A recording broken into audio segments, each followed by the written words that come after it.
Good afternoon. पढ़ना चालू करें अपन। हाँ सुनो मेरी बात। तो कल क्या पढ़ा था अपन ने कि इनकम टैक्स मतलब वो टैक्स जो किस पे लगता है, इनकम पर। और इनकम मतलब जो पैसे हम कमाएंगे। अगर कमाई नहीं है टैक्स भी नहीं है। और कमाई का मतलब जेब में एक्स्ट्रा जितना आया, जितना है उसको इनकम नहीं बोलते, जितना एक्स्ट्रा आ गया वो इनकम है, उसी पर क्या देना है, टैक्स। और गवर्नमेंट क्या बोलती है, कभी जल्दबाजी नहीं है हमें टैक्स चाहिए कि टैक्स के लिए। तो गवर्नमेंट कहती है आराम से पैसे कमाओ। आराम से मतलब 1 साल तक आप पैसे कमाओ, गवर्नमेंट को टैक्स नहीं चाहिए। और वो साल कौन क्या कहलाता है, प्रीवियस ईयर। आप लोगों के जब एग्जाम में पूछा जाएगा इसकी इनकम निकालो, तो दिमाग में आपको क्या रखना है कि सामने वाला हमसे क्वेश्चन पूछ रहा है कि प्रीवियस ईयर में उसने कितने पैसे कमाए, ये पूछ रहा है। ठीक है। और वो आपके लिए प्रीवियस ईयर कौन सा है, 1920। तो प्लीज बी क्लियर, अब से कभी भी कोई क्वेश्चन आए आपको यही सोचना है इसने 1 अप्रैल 19 से लेके 31 मार्च 2020 तक कितने पैसे कमाए। समझ में आ रहा है। तो इस साल की इनकम पर टैक्स लगता है, लेकिन इस साल टैक्स नहीं देना। कब देना है, असेसमेंट ईयर। और वो कौन सा साल होता है, जस्ट इसके अगला साल वक्त। इसका अगला साल मतलब ये 1920 है, तो ये कौन सा होगा, 2021। तो कमाओगे प्रीवियस ईयर में और टैक्स कब भरोगे, असेसमेंट ईयर के अंदर। और एक और चीज क्या पढ़ी थी, एक और डेफिनेशन पढ़ी थी ना अपन ने, असेसी। और असेसी कौन होता है, एक ऐसा पर्सन जो टैक्स के लिए लायबल है। कल क्या पढ़ा था, 5 जने हैं घर में, 5 पर्सन है, उस 5 में से जो आपके फादर टैक्स दे रहे हैं वो क्या कहलाएंगे, असेसी। वो असेसी कौन से साल पैसे कमाएगा, प्रीवियस ईयर। कौन से साल टैक्स भरेगा, असेसमेंट ईयर में। और जब ये असेसी टैक्स भरने जाएगा असेसमेंट ईयर में, तो उसको पहले प्रीवियस ईयर की इनकम तो चाहिए कि मैंने कितने पैसे कमाए, ये कैसे पता चलेगा। तो कल क्या पढ़ा था अपन ने, गवर्नमेंट कहती है इनकम के 5 टुकड़े कर दो। उन 5 टुकड़ों को अपन ने क्या नाम दिया था, 5 हेड्स। आपकी इनकम इन 5 हेड्स में डिवाइड हो जाती है। और इसके अंदर अपन ने क्या पढ़ा था, इस साल में इन 5 तरीकों से जो पैसे कमाए 1 बाय 1 करके जोड़ते जाओ, 5 को जोड़ के क्या आ जाएगी, ग्रॉस इनकम। ठीक है। और क्या क्या पढ़ा था, जो लोग नौकरी करके जॉब करके पैसे कमाते हैं उनकी इनकम कहां जाती है, सैलरी हेड। ठीक है। हमारे लिए सबसे इंपॉर्टेंट यही है, पता कैसे चलता है कि इनकम कौन से हेड में जाएगी, क्योंकि हेड तो 5 होते हैं ना।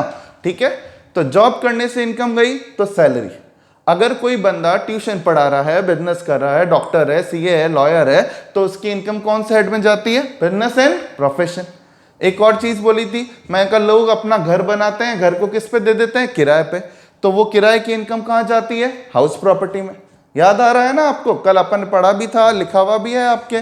और एक क्या पढ़ा था, घर में पढ़ाओ तो फिर बिजनेस, और घर को बेच के पैसे कमाओ तो कैपिटल गेन। 4 हेड हो गए थे। और इसके अलावा आप कभी लॉटरी से कमाते हो, आपको कभी गिफ्ट मिलता है, बैंक में पैसे है तो इंटरेस्ट मिलता है, तो उसको अपन ने क्या बोला था, अदर सोर्स। याद आ रहा है। और इन 5 तरीकों की इनकम को जोड़ के अपन उस पूछेंगे इस असेसी से किन किन तरीकों से क्या क्या पैसे कमाए, उन सबको जोड़ के जो इनकम आती है वो क्या कहलाती है, ग्रॉस। समझ में आ रहा है। अब अपना जो मेन टारगेट है वो ये, इन 5 हेड्स के अंदर हर हेड की इनकम निकालने के अंदर एक बहुत लेंथी प्रोसेस है। तो अपन टाइम वेस्ट नहीं करते, क्योंकि ये जस्ट मेरे को ओवरव्यू देना था। अब अपन फर्स्ट हेड चालू करते हैं। और फर्स्ट हेड जो बेस्ट तरीका है इंडिया में पैसे कमाने का और इंटरेस्टिंग भी बहुत है, वो कौन सा हेड है बच्चों, सैलरी। तो आज अपन चालू करते हैं सैलरी हेड। कैसे पता चलता है कि असेसी ने प्रीवियस ईयर में सैलरी के नाम से कितने पैसे कमाए, ये हमारा टारगेट होगा। तो समझ में आ रहा है, चालू करें अपन। तो सबसे पहले मेरी बात सुनो, ये तो हटाते हैं अपन, आपको ये चीज याद रखनी है। अब क्या पढ़ना है आगे वो सुनिएगा प्लीज। देखिए आगे सामने ध्यान दो, ये लिखा हुआ है बच्चों, देखो सेक्शन 15 चार्जिंग सेक्शन दिख रहा है। यूं तो मैंने अभी बोला कि जॉब करने से जो पैसे कमाते हैं उसको सैलरी बोलते हैं, लेकिन गवर्नमेंट की नजर में जब तक कानून की लैंग्वेज उस चीज पर सेटिस्फाई नहीं हो, हम ये नहीं कह सकते कि इसकी इनकम सैलरी की है, उसकी इनकम वो हेड की है। तो सुनो, कैसे पता चलता है कि ये बंदा जो पैसे कमा रहा है वो सैलरी हेड में जाएगा। अपन उस पर क्या सेटिस्फाई करेंगे? Charging section. देखो बच्चों 5 हेड है तो 5 चार्जिंग सेक्शन भी होती है। जैसे ही ये चार्जिंग सेक्शन किसी पे लग जाएगी, अपन बोलेंगे कि सर इस बंदे की इनकम पर ये चार्जिंग सेक्शन लग गई, और लग गई इसका मतलब इसकी इनकम तो इसी हेड में आएगी। आपके एग्जाम्स में 2 क्वेश्चंस यही आपको चेक करने के लिए पूछे जाएंगे, क्या ये इनकम इस हेड की है या उस हेड की है। और जब तक हमारे दिमाग में ये चार्जिंग सेक्शन क्लियर नहीं है ना, तो हमें पता नहीं चलेगा और आंसर भी गलत हो सकता है कि इनकम कहां जाएगी। समझ में आ रही है मेरी बात? तो सुनो, ये चार्जिंग सेक्शन है 15। अब से मैं वैसे ज्यादा सेक्शंस याद रखने को नहीं बोलता, लेकिन ये सेक्शन तो याद रखना है। तो सुनिएगा, सेक्शन 15 चार्जिंग सेक्शन है सैलरी की, जो ये बताती है आपको क्या ये इनकम इस हेड में आएगी या नहीं आएगी। और एक और चीज ध्यान दो बच्चों, इसके अंदर 3 कंडीशन है। ये दिख रही है आपको? ए बी सी 3 कंडीशन है। इन तीनों में से ये एक और नोटिस करो, देखो क्या लिखा हुआ है, और लिखा हुआ है। इसका मतलब इन तीनों में से कोई भी कंडीशन आप पर सेटिस्फाई हो जाती है तो समझ जाना कि हमारी इनकम कौन से हेड में टैक्सेबल होगी? सैलरी। कुछ चार्जिंग सेक्शन ऐसे भी है, आगे आएंगी, जहां एंड लिखा हुआ होगा। और एंड मतलब क्या होगा? ए बी सी तीनों साथ में सेटिस्फाई हो, तीनों में एक भी बच गए तो हेड से भी बच जाओगे। तो यहां भी और लिखा हुआ है, तो तीनों में से कोई भी कंडीशन सेटिस्फाई हुई तो समझ जाना हमारी इनकम कहां टैक्सेबल होने वाली है? सैलरी। समझ में आ रहा है? तो अब अपन तीनों को डिटेल में पढ़ते हैं। आपको जो मैंने पीडीएफ नोट्स दिया है उसमें पहले कंडीशन है, कंडीशन के जस्ट नीचे इसका प्रैक्टिकल है। ठीक है, तो पहले कंडीशन फिर उसका प्रैक्टिकल, ढंग से समझते हैं। सुनिएगा, देखो फर्स्ट कंडीशन ढंग से समझना, क्या लिखा हुआ है? Any salary which becomes due, any salary which becomes due during the previous year. Previous year का नाम मतलब 19-20। ऐसी सैलरी जो ड्यू हो गई, कब ड्यू हो गई? प्रीवियस ईयर में।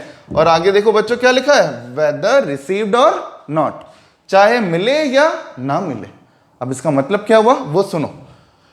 इसका मतलब ये हुआ, अगर हम कहीं नौकरी पे जाते हैं, पूरे महीने नौकरी पे गए, तो हमारी सैलरी ड्यू तो हो गई।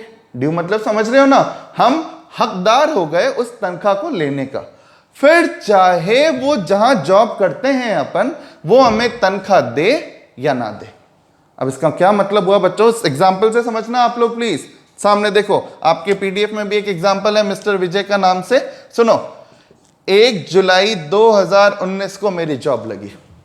तो जुलाई 19 को जॉब लगी, तो अप्रैल, मई और जून, इन 3 महीने की तो सैलरी मिलने से रही नहीं ना। मैं अप्रैल से क्यों चालू कर रहा हूं? क्योंकि फाइनेंशियल ईयर अप्रैल से चालू होता है। कैलेंडर ईयर नाम की चीज भूल जानी है हमें।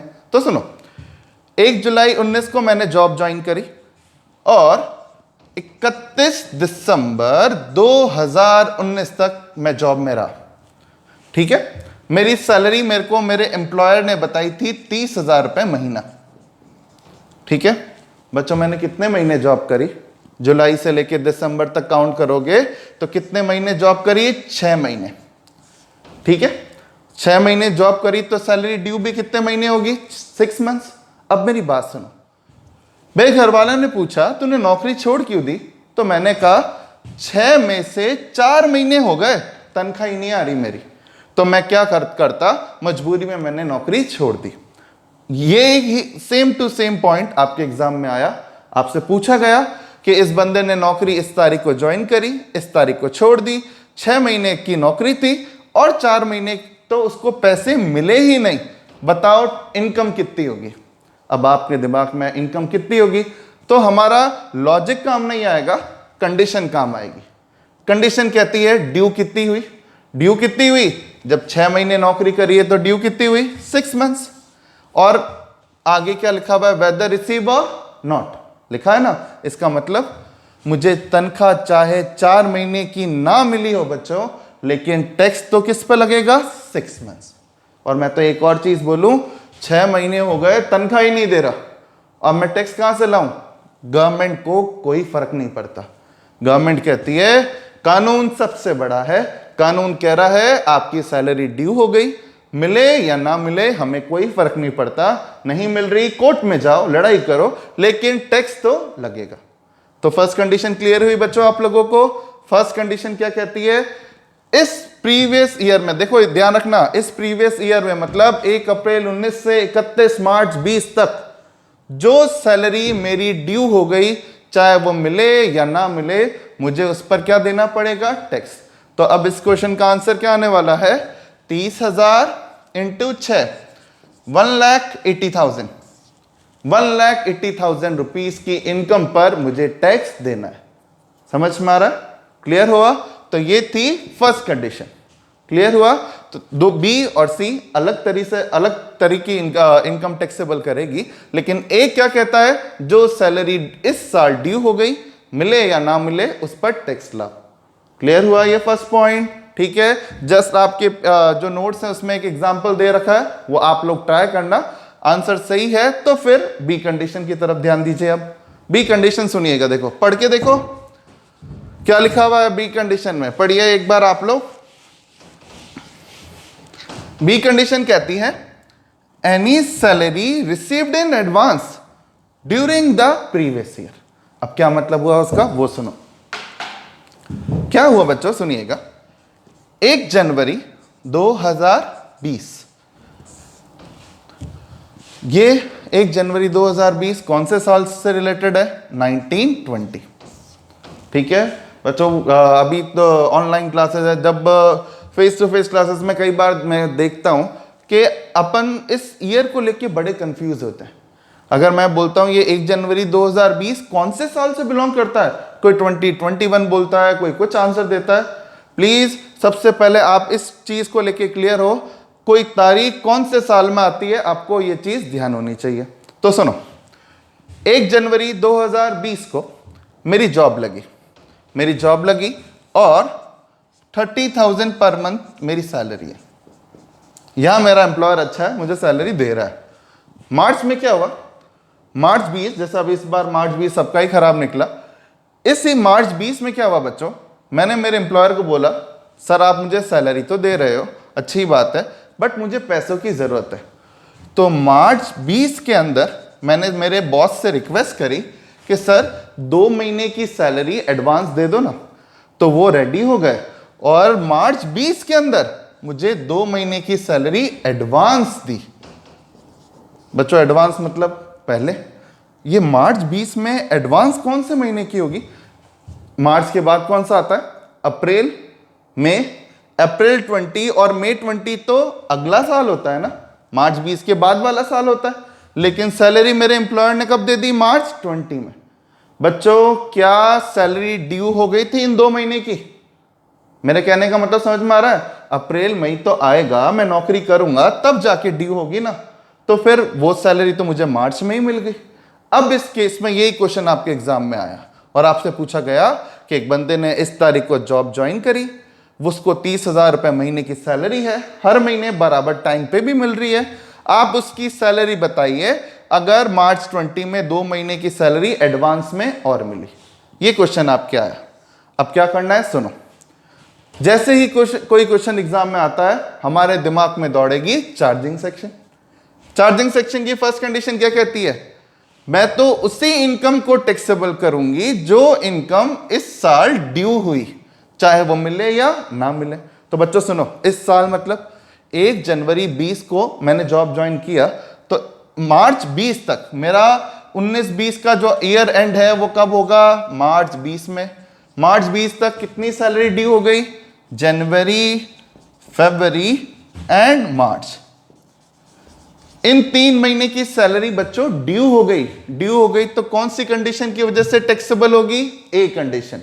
तो ए कंडीशन की वजह से 3 महीने की सैलरी टैक्सेबल होगी, 30,000 इंटू 3। समझ में आ रहा है। अब मार्च 20 को 2 महीने की सैलरी एडवांस भी मिली, एडवांस जो मिली वो ड्यू नहीं हुई है, तो मैं ए से बच गया, लेकिन 20 से बच के कहां जाओगे। बी कहता है any salary received in advance during previous year, और मार्च 20 तो प्रीवियस ईयर का ही तो पार्ट है, तो इसका मतलब बी कंडीशन की वजह से मुझे 30,000 इंटू 2 इस 2 महीने की सैलरी पर भी टैक्स लगेगा। और अब एग्जाम में मेरा आंसर क्या आएगा? 90,000 प्लस 60,000 दैट इज 1,50,000। समझ में आ रहा है? ए अलग है, बी अलग है। ए कहती है नौकरी कर रहे हो, ड्यू हो गई इसलिए टैक्स लिया, और बी कहता है आपको एडवांस में मिल गया इसलिए टैक्स लिया। क्लियर हो रहा है यहां तक? अब एक बार अपन थर्ड पे चलते हैं। थर्ड इनसे थोड़ी अलग है ना? अब वो थर्ड क्या है वो समझो प्लीज। क्वेश्चंस है आपके वो नोट्स के नीचे, आपको ये थ्योरी पढ़ते के साथ वो क्वेश्चन भी करना है। अब अच्छा एक बार थर्ड पढ़ते हैं, फिर कंक्लूड करेंगे तीनों पॉइंट को अपन। थर्ड ए और बी से अलग है, और लिखा हुआ है, इसका मतलब ये इन दोनों में शामिल तो है नहीं। Any arrears of salary, arrears मतलब क्या होता है बच्चों? पिछले समय की। Any arrears of salary receive during the previous year. देखो बच्चों वापस प्रीवियस ईयर आ रहा है। इस प्रीवियस ईयर में जो सैलरी आपको रिसीव हुई जो पिछले सालों की थी, which was not taxed earlier, उस इनकम पे पहले कभी टैक्स नहीं लगा। मतलब पिछले साल की सैलरी कोई है जो मुझे पहले नहीं मिली, अब मिल रही है, उस पर मुझे अब टैक्स लगेगा। आप में से किसी के दिमाग में आ रहा होगा कि सर अगर कोई सैलरी पिछले साल की थी भले ही ना मिले, ये एक कंडीशन तो टैक्स उस पर ले लेती है, तो फिर दूसरी बार टैक्स क्यों ले रहे हो सर? तो अब ये एग्जाम्पल समझना बच्चों, ये सी पॉइंट किसके लिए, आप ढंग से समझना। सुनो देखो, अभी अपना साल कौन सा है जो अपने एग्जाम में आने वाला है? 19-20 है ना? सुनिएगा बच्चों, ये बात है 18-19 की, पिछले साल की। पिछले साल 18-19 में मेरी सैलरी थी 25,000 पर मंथ। ठीक है, मैं एम्प्लॉयर को कई बार कह चुका था सर सैलरी बढ़ा दो ना, तो एम्प्लॉयर ने बोला अभी तो नौकरी कर, आगे देखेंगे। तो आगे देखेंगे तो फिर आगे देखेंगे, है ना? तो इस साल क्या हुआ बच्चों? एक महीने की सैलरी 25,000, 12 महीने होते हैं, 25,000 इंटू 12 3 लाख। उस 3 लाख रुपीस पर मैंने इस साल टैक्स दे दिया। ठीक है, दे दिया क्योंकि मुझे ड्यू हो गई थी, मिल भी गई होगी, है ना? अब 19-20 की बात सुनो, ढंग से समझना। 1 अप्रैल 2019 का दिन आया जो कि इस साल से रिलेटेड है। ये 1 अप्रैल 19 को क्या हुआ बच्चों? सुनो, इस तारीख को मेरे एम्प्लॉयर ने बोला कि तेरी तनख्वाह मैं बढ़ा रहा हूं और तेरी तनख्वाह 25 की जगह मैं 30,000 कर रहा हूं। मैंने कहा सर ये 30,000 रुपए इस महीने से चालू करोगे क्या? उन्होंने बोला नहीं, इस महीने से तो 30,000 मिलेगी। मैं तेरी सैलरी जनवरी 2019 से डीम टू बी 30 मानूंगा। ठीक है, तो मैंने कहा अच्छा, तो जनवरी 19, मार्च, फेब 19 और मार्च 3 महीने। मेरी बात समझ में आ रही है? मेरे एम्प्लॉयर ने बोला है रिट्रोस्पेक्टिवली, बच्चों रिट्रोस्पेक्टिवली मतलब बैक पीरियड से 1 अप्रैल 19 को आके बोला कि तेरी तनख्वाह मैं 30,000 कर रहा हूं, और आज से नहीं जनवरी 19 से कर रहा हूं। अब जनवरी, फरवरी और मार्च ये तो महीने निकल गए ना, तो मेरे एम्प्लॉयर ने बोला जितना कम पे किया मैं तुझे इस साल दे दूंगा। मेरी बात समझ में आई? अब बच्चों सुनो, 25,000 तो दे ही रहे थे ना, 25 की जगह अब वो कितना देंगे? 30। तो इसका मतलब 5,000 रुपए और मिलेंगे। कौन कौन से महीने के? जनवरी के, फरवरी के और मार्च के। ठीक है, तो उन्होंने तनख्वाह इन 3 महीनों की 30 मानी है, जबकि तनख्वाह मिलती कितनी थी? 25। तो 5,000 इंटू 3 15,000। 15,000 इन 3 महीने के, जो कि किस साल से रिलेटेड है? 18-19। लेकिन ये 15,000 मुझे कब मिलेंगे? 19-20 को, क्योंकि मेरे एम्प्लॉयर थोड़ा लेट जागे तो उन्होंने लेट अनाउंस किया। तो अब बच्चों सुनो, इस साल की तो सैलरी 30,000 है, तो 30,000 इंटू 12 3,60,000 ये चार्जिंग सेक्शन की फर्स्ट कंडीशन की वजह से टैक्सेबल हो जाएगा। कल एग्जाम में आपसे पूछा जाएगा ना, बताओ टैक्सेबल अमाउंट, तो ए पॉइंट की वजह से 360। बी पॉइंट सैलरी एडवांस, इस क्वेश्चन में एडवांस नहीं है, तो बी में कुछ नहीं आएगा। अब सी कहता है बताओ पिछले साल की कितनी सैलरी इस साल मिली? तो बच्चों इन 3 महीने की सैलरी कितनी मिली मुझे? 5,000 इंटू 3 15,000 रुपए। जिस 15,000 पर मैंने पहले टैक्स नहीं दिया। तो 15,000 सी पॉइंट की वजह से टैक्सेबल होगा। और अब आपका एग्जाम में आंसर क्या आने वाला है? 3,75,000। समझ में आया? तो तीनों कंडीशन थोड़ी क्लियर हुई। एक क्वेश्चन दे रखा है आपके, तो तीनों कंडीशन क्या कहती हैं? पहली कंडीशन, ऐसी सैलरी जो इस साल ड्यू हो गई, चाहे वो आपको रिसीव हुई या ना हुई, आपको टैक्स देना है। सेकंड कंडीशन, ऐसी सैलरी जो इस साल आपको एडवांस में मिल गई, चाहे वो आने वाले साल की है, आपको इस साल टैक्स देना है। और सी पॉइंट क्या कहता है? ऐसी सैलरी जो पिछले साल की थी लेकिन ना मिल पाई और वो इस साल मिल रही है और पिछले साल टैक्स नहीं लिया, तो इस साल टैक्स देना है। इन तीनों को जोड़कर फिर अपनी जो इनकम है वो क्या कहलाएगी? Income under the head salary. तो यहां तक क्लियर हुआ? तो बच्चों मुझे एक बार कंफर्म करो और फिर मैं आगे आपको बाकी पॉइंट्स क्लियर करता हूं।